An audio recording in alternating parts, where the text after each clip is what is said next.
La prisión no era un lugar de descanso ni de esperanza. Sus muros guardaban historias de culpa, miedo y olvido. Allí, en ese espacio de sombras, José continuaba su vida con una fidelidad silenciosa. Aunque había sido encarcelado injustamente, no permitió que la amargura gobernara su espíritu.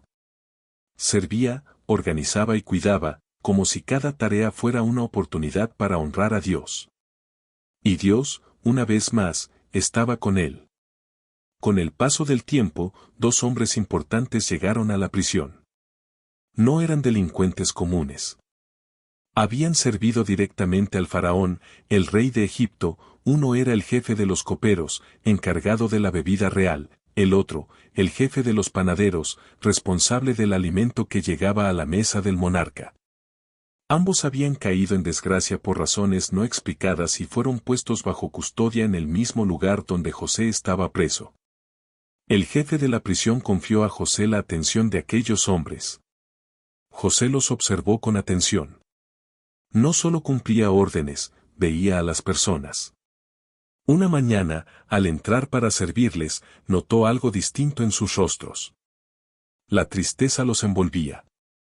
No era el abatimiento común del encierro, sino una inquietud más profunda, como si algo los hubiera perturbado durante la noche. José se acercó y preguntó con sencillez por qué estaban tan afligidos. Ellos respondieron que habían tenido sueños, pero no había nadie que pudiera interpretarlos. En Egipto, los sueños eran considerados mensajes importantes, pero su significado requería conocimiento y discernimiento. Estar privados de una interpretación era, para ellos, una carga más pesada que las cadenas. José escuchó y respondió con humildad. No se presentó como dueño de la sabiduría. Reconoció que la interpretación pertenece a Dios y los invitó a contarle lo que habían soñado. Aquel gesto revelaba una fe madura. José no buscaba exaltarse, sino servir como instrumento. El jefe de los coperos fue el primero en relatar su sueño. Se vio frente a una vid con 3 ramas. Al brotar, la vid produjo racimos maduros. Él tomaba las uvas, las exprimía en la copa del faraón y se la entregaba. José escuchó con atención y luego explicó el significado. Las 3 ramas representaban 3 días. Dentro de ese tiempo, el copero sería restaurado a su puesto y volvería a servir al faraón. La noticia fue recibida con alivio. José, entonces, hizo una petición sencilla y profundamente humana. Le pidió que, cuando fuera restaurado, se acordara de él y hablara de su situación al faraón. No pedía privilegios, solo justicia. Recordó que había sido llevado injustamente de su tierra y encarcelado sin haber cometido delito alguno. El jefe de los panaderos, al ver que la interpretación había sido favorable, se animó a contar su sueño. En él, llevaba 3 canastas de pan sobre su cabeza.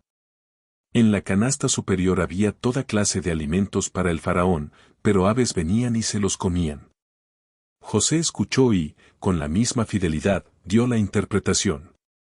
Las 3 canastas representaban también 3 días, pero el desenlace era distinto. El panadero no sería restaurado, sino ejecutado, y su cuerpo quedaría expuesto.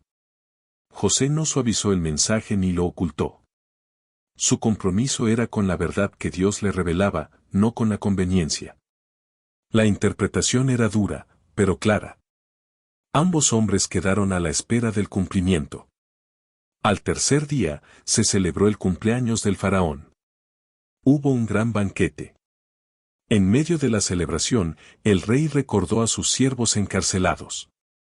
El jefe de los coperos fue restaurado a su cargo y volvió a colocar la copa en la mano del faraón. El jefe de los panaderos, en cambio, fue ejecutado, tal como José había anunciado. Todo ocurrió exactamente como había sido interpretado. Sin embargo, el capítulo no termina con justicia completa. El copero, ya reinstalado en su posición, olvidó a José. La petición hecha desde la prisión se perdió entre el ruido del palacio, las copas servidas y el regreso a la comodidad.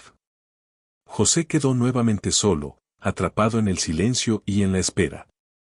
Génesis 40 es un capítulo de revelación y de aparente frustración. Muestra que Dios habla incluso en la prisión, que su voz no está limitada por muros ni por cadenas. José, aún sin libertad, se convierte en canal de esperanza y de verdad para otros. Interpreta sueños que anuncian liberación para uno y juicio para otro, sin parcialidad ni temor. Este capítulo también enseña que hacer lo correcto no garantiza resultados inmediatos. José ayuda, sirve y actúa con fidelidad, pero es olvidado. La injusticia no se corrige de inmediato. El tiempo de Dios no coincide siempre con la urgencia humana. Sin embargo, el olvido del copero no es un fracaso del plan divino, sino parte de su ritmo perfecto. José aprende a esperar. No solo a esperar el cumplimiento de sueños ajenos, sino el cumplimiento de los suyos. Aprende que la puerta de la prisión no se abre por presión humana, sino en el momento exacto que Dios determina. La fidelidad no siempre recibe aplausos, pero nunca es inútil. Génesis 40 deja a José en el mismo lugar físico donde empezó el capítulo, pero no en el mismo lugar interior. Ha confirmado que Dios sigue hablando a través de él, que su don sigue vivo y que su historia no está detenida. El silencio que sigue no es abandono, sino preparación.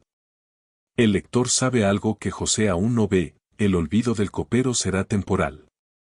El sueño que hoy se interpreta en la cárcel abrirá mañana la puerta del palacio. La noche aún no termina, pero el amanecer ya está en camino. En el corazón de la prisión, Dios sigue escribiendo una historia que pronto cambiará el destino de un hombre y de una nación entera.